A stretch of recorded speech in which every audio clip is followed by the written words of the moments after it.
What we know about the lost hidden gates of the underworld and the Nephilim, Anunnaki, extraterrestrials, overlords, space visitors, whatever you want to call them, the gates, quote unquote, were inviolable.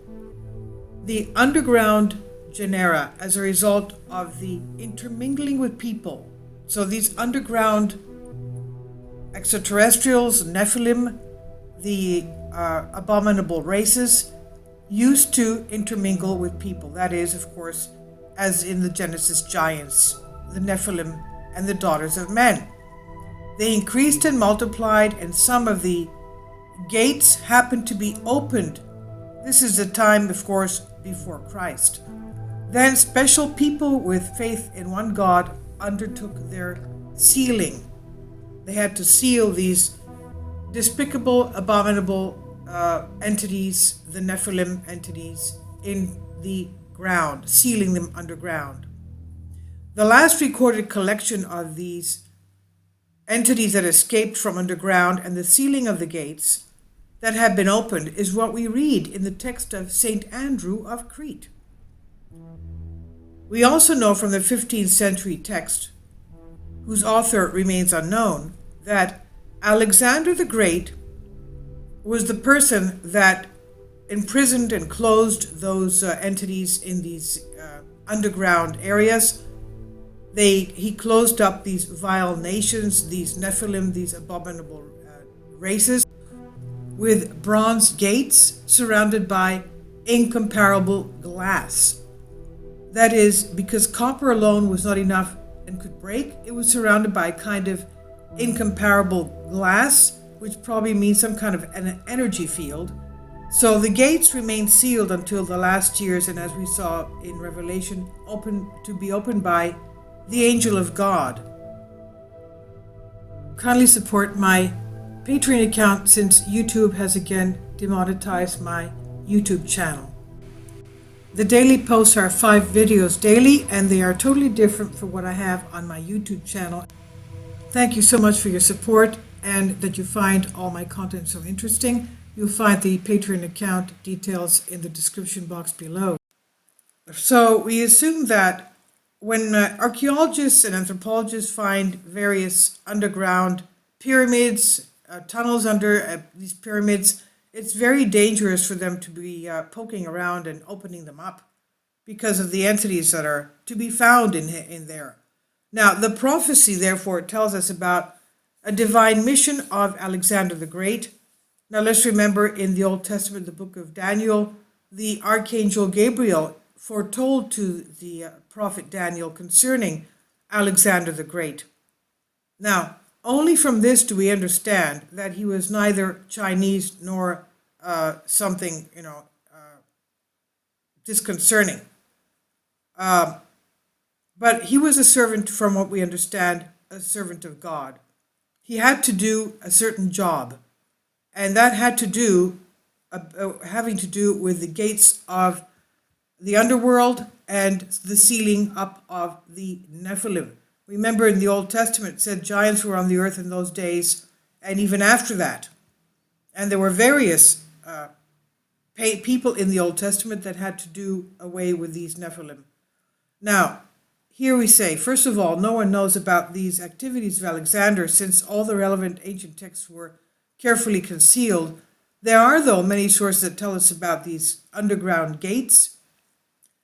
These are portals, and these writings are well hidden in libraries in Jerusalem, the Vatican, and Nevada, and Macedonia, northern Greece.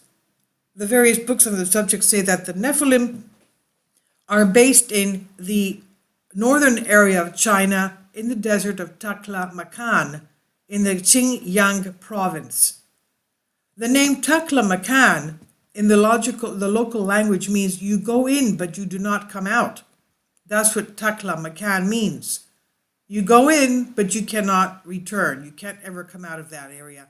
So there's an ancient legend, and there's a huge pyramid at the top of which once stood a temple of Baal.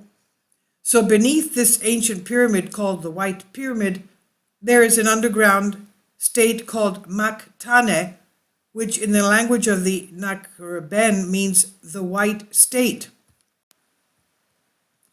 The white brotherhood that even the elders of the Christian Orthodox monasteries of Mount Athos know about. It's essentially a 12-member council consisting of Nephilim and other primordial demons who are Azazel, Azazelon, Azarandel, and Azael. These 4 demon angels will be empowered to wreak havoc on earth in the last years, in end times, and in combination with the history and prophecy of St. Andrew concerning Alexander the Great. Alexander closed up, imprisoned the Nephilim, the filthy, abominable races, that is, under the gates, under the White Pyramid in China in 326 BC, as well as the gates located in India. And let's emphasize that these portals or gates exist in other parts of the world as well as in the North Pole. To be precise, 72 kings were imprisoned, as St. Andreas tells us. So these are the kings who will go out in the last years with their followers to wreak havoc on the world, as the prophecies go. Now, St. Andrew says that their power on earth will last for 660 days, while the verse that follows from Revelation there is concerning only 5 months, that is for 150 days, because the world will not endure more.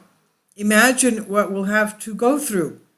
This is in Revelation chapter 10, verse 10, and they have a tail like scorpions and pricks, and their tails have that, they have the power in their tails, and they will wrong people for 5 months. If you read the prophecy of St. Andrew, he says they will be carnivorous and detrimental for people. They will also devour with great pleasure flies, frogs, dogs, and anything revolting.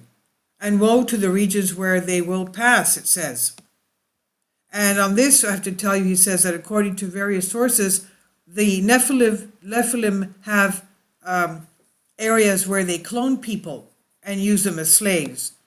And that's how this thing goes here concerning St. Andrew. To the Nephilims, humans are nothing more than farm animals. In their language, they call them the goyim, which means consumable. And the Nephilim cannot get out of the gates, the portals, except the very spiritually powerful ones, where someone calls them, as is done with the summoning of demons. Now, their return to earth is called the Great Return, and these portals or gates will be opened by the Antichrist in the last years. And it's no coincidence that it has been said that the witnesses of these times will be the greatest of all time. That is, the faithful Christians. As Alexander himself did not believe, nor did he worship any high priest, he did believe in one God. And therefore, we remove the cloak and of this mythology that he did not worship one God. He did. And these are possibly the nuggets of truth here. Now, this is translated for you from a Greek article, according to what the ancient Greeks believed, and even St. Andrew of Crete writes concerning what the actual mission of Alexander the Great was. He had to imprison the Nephilim races that he found in the underground areas and pour bronze and a certain energy field over them and build pyramids on top of them.